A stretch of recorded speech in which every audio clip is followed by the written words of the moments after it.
Alrighty. So, coming back to what we discussed last week, I know we talked a little bit about what was going on in your current situation, but tell me a little bit more about your childhood and how you grew up, and if you had some kind of things that you had to work on growing up as an adult that transpired into your adulthood.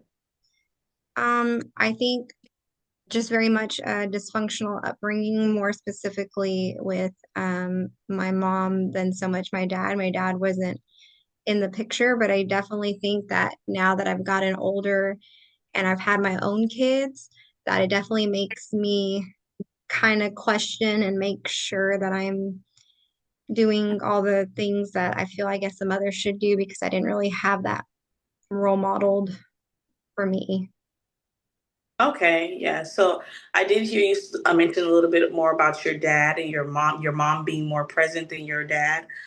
Do you think that because your dad didn't show up as much as he should present, that it kind of affects you, raising your children in somewhat form?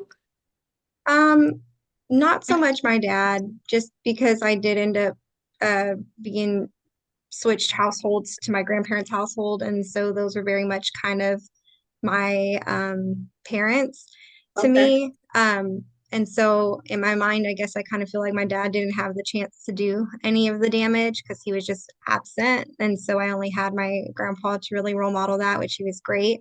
I think it's more of an issue with my mom just because the damage was already done. And so even though my grandmother was great, I was still very much um, aware of things not being, it almost was like I could compare, okay, wait, but why did my mom do this and grandma does this and that kind of thing. So it's like I think I get real hesitant on having my kiddos, what I do with them.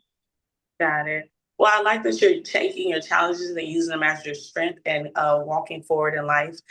Even though some things were not there or they were consistent in your life, you still took those and made those negatives into positive and force yourself to, not only just focus on being a good mother, but, just making sure you have a whole rounded family connection. So I do admire you for that.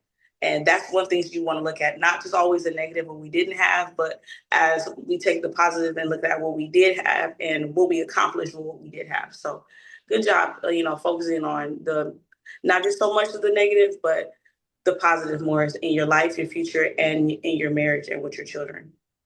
Thank you. You're welcome.